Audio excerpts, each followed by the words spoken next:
ঘরে একটা ডিম আর হাতে মাত্র 10 মিনিট সময় থাকলেই একদম হোটেল স্টাইলে মোগলাই পরোটা তৈরি করে নেওয়া যাবে খুবই সহজে। অনেক বেশি ফুলকো আর হোটেলের চেয়ে অনেক বেশি মজা হবে যদি ঘরে এই মোগলাই পরোটাগুলো তৈরি করেন।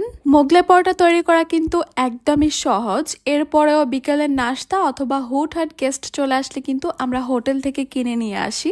আমার মনে হয় আমার আজকের রেসিপি দেখার পর আপনারা আর কখনোই অস্বাস্থ্যকর হোটেল থেকে এই মোগলাই পরোটাগুলো কিনে এনে খাবেন না। আসসালামু আলাইকুম everyone, welcome to Afsara's mini kitchen. প্রথমেই একটা মিক্সিং বোলে নিয়ে নিব 1 কাপ ময়দা, সঙ্গে দিয়ে দিব 1 টেবিল চামচ চিনি, দিয়ে দিচ্ছি হাফ চা চামচ লবণ। এবার এই শুকনো উপকরণগুলোকে আমি একটু হাত দিয়ে খুব ভালো করে মিশিয়ে নিচ্ছি।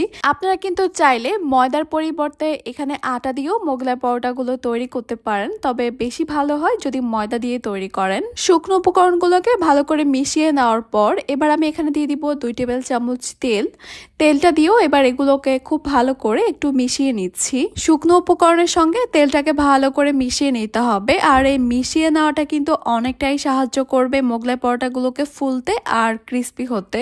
এগুলো ভালো করে মিশিয়ে নেওয়া হয়ে গেছে। এবার আমি এখানে নর্মাল টেম্পারেচারের পানি দিয়ে একটা ডো তৈরি করে নিব।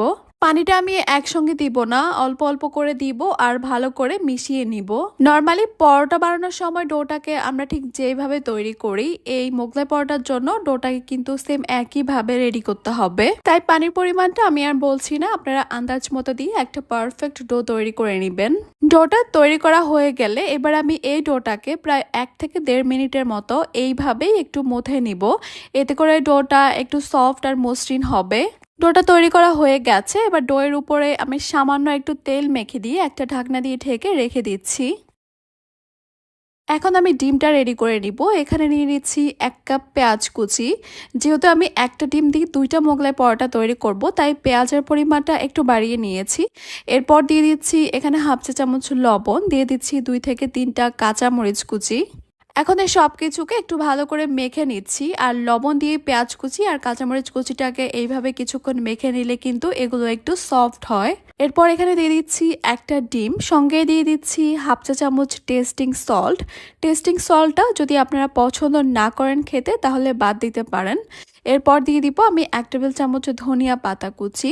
এখন এই সব কিছুকে একটু ভালো করে মিশিয়ে নিচ্ছি। আর আপনারা চাইলে কিন্তু 2টা মোগলাই পরোটার জন্য 2টা ডিমের ব্যবহার করতে পারেন। আমি একটা ডিম দিয়ে 2টা মোগলাই পরোটা তৈরি করেছি, আর খেতে কিন্তু আলহামদুলিল্লাহ অনেক বেশি মজা লেগেছে।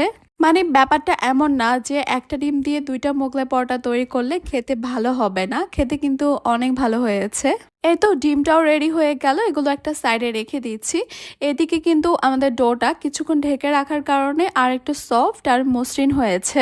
এখন আমি এই ডোটাকে আরো কিছুক্ষণের জন্য একটু মথে নিচ্ছি, এতে করে ডোটা কিন্তু আরো একটু মসৃণ হবে।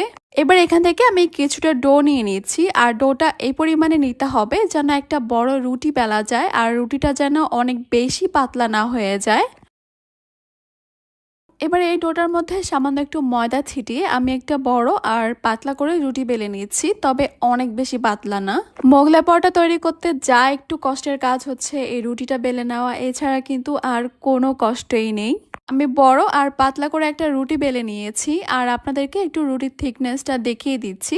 আপনারা দেখে হয়তো বুঝে গেছেন রুটির থিকনেসটা ঠিক কিরকম রেখেছি। আগে থেকেই তৈরি করা ডিমের মিশ্রণটা এবার এই রুটির মাঝখানে দিয়ে দিচ্ছি। এখন আমি 2 পাশ থেকে ভাঁজ করে নিচ্ছি, আর ভাঁজের মধ্যে দিয়ে দিব ডিমের মিশ্রণ থেকে হালকা একটু ডিম। আমি টোটাল 4টা ভাঁজ করেছি, আর 4টা ভাঁজের মধ্যে আমি হালকা করে ডিমের মিশ্রণ দিয়ে দিয়েছি।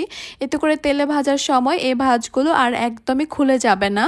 আর ভাঁজগুলো কিভাবে দিয়েছি আপনাদেরকে একটু দেখে বুঝে নিতে হবে। ভাঁজ করার পর সরাসরি কিন্তু এগুলোকে তেলে ভেজে নিতে হবে, বেশি সময় দেরি করা যাবে না। আগে আমি চুলায় একটা প্যানে পরিমাণ মতো তেল গরম করে নিয়েছি, এরপর মোগলাই পরোটাটা তেলের মধ্যে দিয়ে দিয়েছি। তেলটা গরম থাকবে, তবে একদম অতিরিক্ত গরম না যে একদম মোগলাই পরোটাটা দেওয়ার সঙ্গে সঙ্গে পুড়ে যাবে। মোটামুটি একটা গরম থাকা অবস্থায় মোগলাই পরোটাটা দিতে হবে। কিছুক্ষণ এই সাইড থেকে ভেজে নেওয়ার পর 2টা চামচের সাহায্যে পরোটাটাকে উল্টিয়ে দিতে হবে সাবধানে।